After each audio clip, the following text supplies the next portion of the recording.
सूचना केवल हमारे विचार हैं, वित्तीय सलाह नहीं। निर्णय लेने से पहले खुद शोध करें। किसी भी लाभ या हानि के लिए हम उत्तरदायी नहीं हैं। आज हम देख रहे हैं सलारा एक्टिव फार्मा साइंसेज लिमिटेड के 2024-25 Q4 की standalone financial performance. Starting with the sales, पिछले क्वार्टर से सेल्स में -9% का डिक्रीज हुआ है, मगर कंपनी ने पिछले साल के मुकाबले मार्जिनल सेल्स डिक्लाइन रिपोर्ट किया, around -9%। Expenses -5% quarter on quarter decrease हो गए हैं, जो साल भर के -20.5% के डिक्लाइन के साथ अलाइन करता है। एक्सपेंसेस में डिक्रीज अच्छा है, लेकिन सेल्स में डिक्रीज निराशा की बात है। कंपनी में स्ट्रॉन्ग मोमेंटम दिख रहा है, जिसमें ऑपरेटिंग प्रॉफिट पिछले साल के मुकाबले अप्रॉक्स 3 गुना तक बढ़ गया।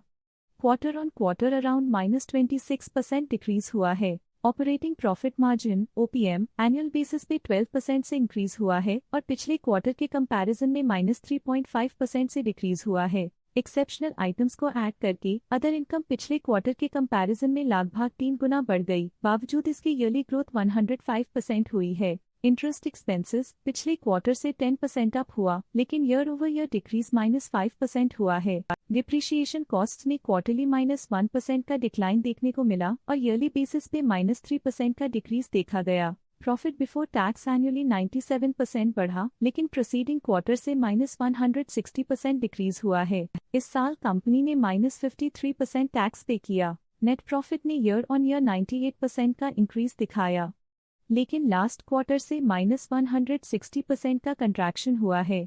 इस क्वार्टर के दौरान कंपनी का परफॉर्मेंस इतना अच्छा नहीं रहा। नेगेटिव नेट प्रॉफिट लॉसेस को इंडिकेट करता है। वहीं अगर एनुअल एनालिसिस की बात करें तो इस साल कंपनी का परफॉर्मेंस काफी अच्छा था। अर्निंग्स पर शेयर (EPS) में साल भर में 69.5% का इंक्रीज देखा गया, लेकिन क्वार्टरली में लगभग 1.5 गुना की गिरावट भी नजर आई। इस क्वार्टर में कंपनी का EPS इतना अच्छा नहीं रहा। नेगेटिव प्रॉफिट कमजोर एफिशिएंसी को दिखाता है। सलारा एक्टिव फार्मा साइंसेज लिमिटेड के फाइनेंशियल स्नैपशॉट को रिव्यू करते हुए कुछ मुख्य ट्रेंड्स सामने आए हैं, जो कंपनी की परफॉर्मेंस पे रोशनी डालते हैं। मार्च 2022 से मार्च 2025 तक सलारा एक्टिव फार्मा साइंसेज लिमिटेड की फाइनेंशियल जर्नी में सबसे पहले बात करते हैं सेल्स की। इस साल -3% की कमी के बावजूद पिछले 4 सालों में सेल्स में 1% की वृद्धि हुई है। 3 साल पहले के बढ़ती हुई सेल्स के बाद पिछले 2 सालों से सेल्स गिर रही है, जो ग्रोथ मोमेंटम बनाए रखने में चुनौतियां दिखाता है। अब बात करते हैं एक्सपेंसेस की। इस साल एक्सपेंसेस -20% घाट गए हैं और पिछले 4 सालों में -4% की कमी आई है। इस साल सेल्स में एक्सपेंसेस के मुकाबले ज्यादा वृद्धि हुई है, जो अच्छी प्रॉफिटेबिलिटी को दर्शाता है। ऑपरेटिंग प्रॉफिट का सफर स्टेडली ऊपर चढ़ रहा है, इस साल लगभग 2.5 गुना की बढ़ोतरी के साथ, और पिछले 4 सालों में 81% का नोटिसेबल राइज हुआ है। पिछले साल की गिरावट के बाद इस साल ऑपरेटिंग प्रॉफिट में सुधार हुआ है, जो ऑपरेशंस में सफल पलटाव को दर्शाता है। नेट प्रॉफिट का सफर ऊपर की ओर चल पड़ा है। इस साल 100% की चढ़ाई के साथ पिछले 4 सालों में 98% की शानदार वृद्धि हुई है। पिछले साल की सेटबैक के बाद नेट प्रॉफिट में सुधार हुआ है, जो मार्केट ऑपरेशंस में संभव रिकवरी और अडेप्टेबिलिटी को दर्शाता है। इस साल EPS ने ऊंचाइयों को छुआ है 100% की वृद्धि के साथ, जो पिछले 4 सालों में 98.5% की मजबूत वृद्धि पर आधारित है। पिछले साल की गिरावट के बाद इस साल EPS में वापसी हुई है, जो एक सफल फाइनेंशियल टर्नअराउंड को दर्शाता है। चलिए अब बात करते हैं शेयर होल्डिंग पैटर्न की। सलारा एक्टिव फार्मा साइंसेज की शेयर होल्डिंग रिपोर्ट्स कुछ इस प्रकार की हैं, जो अननोन 2025 के तक चलता है। ये रिपोर्ट कंपनी के शेयर्स की डिटेल्ड जानकारी देता है, जिसमें promoters, promoter groups, foreign investors, public investors और सरकारी एंटिटीज शामिल हैं। प्रमोटर्स शेयर होल्डिंग 2024 के दिसंबर में 37.23% से इंक्रीज होकर 2025 के में 37.94% तक का इंक्रीज देखा गया है। इस इंक्रीज से साफ होता है कि प्रमोटर्स का कंट्रोल कंपनी पे और मजबूत किया है। पब्लिक हेल्थ शेयर्स का परसेंटेज 2024 के दिसंबर में 44.91% से 2025 के में 44.82% तक डिक्रीज हो गया। इस डिक्रीज से साफ है कि इस टाइम पीरियड में कंपनी में पब्लिक का हिस्सा डिक्रीज हुआ है। जब कंपनी के शेयर्स का मैक्सिमम हिस्सा पब्लिक के पास होता है, तब ये माना जाता है कि कंपनी कमजोर हाथों में है, जो बाजार की अस्थिरता और स्पेक्युलेटिव ट्रेडिंग को इंडिकेट करता है। डोमेस्टिक इंस्टीट्यूशनल इन्वेस्टर के शेयर होल्डिंग में थोड़ा डिक्रीज आया 2024 के दिसंबर से 2025 के में, जो दिखाता है कि डोमेस्टिक इंस्टीट्यूशंस ने अपने स्टेक को -0.58 से डिक्रीज किया है। फॉरेन इंस्टीट्यूशनल इन्वेस्टर्स के शेयर होल्डिंग में थोड़ा डिक्रीज आया 2024 के दिसंबर से 2025 के में, जो दिखाता है कि फॉरेन इंस्टीट्यूशंस ने अपने स्टेक को क्वार्टर टू क्वार्टर -0.04 से डिक्रीज किया है, जिसे पता चलता है कि उन्होंने अपनी इन्वेस्टमेंट्स को पुल बैक किया है।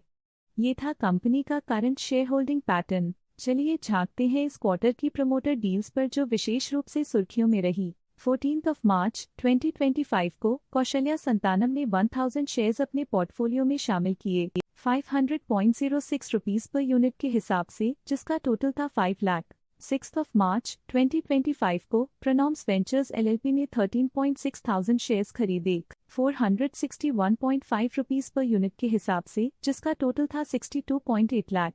4 मार्च 2025 को प्रोनॉम्स वेंचर्स एलएलपी ने 2.2 लाख शेयर्स अपने पोर्टफोलियो में शामिल किए 474.31 रुपीस पर यूनिट के हिसाब से, जिसका टोटल था 10.3 करोड़। 4 मार्च 2025 को प्रोनॉम्स वेंचर्स एलएलपी रिवाइज्ड ने 2.2 लाख शेयर्स अपने पोर्टफोलियो में शामिल किए 474.31 रुपीस पर यूनिट के हिसाब से, जिसका टोटल था 10.3 करोड़। 28 फरवरी 2025 को प्रोनॉम्स वेंचर्स एलएलपी ने 1.5 लाख शेयर्स खरीदे 473.48 रुपीस पर यूनिट के हिसाब से, जिसका टोटल था 7.2 करोड़। 14 फरवरी 2025 को प्रोनॉम्स वेंचर्स एलएलपी ने 34,000 शेयर्स अपने पोर्टफोलियो में शामिल किए 524.82 रुपीस पर यूनिट के हिसाब से, जिसका टोटल था 1.8 करोड़।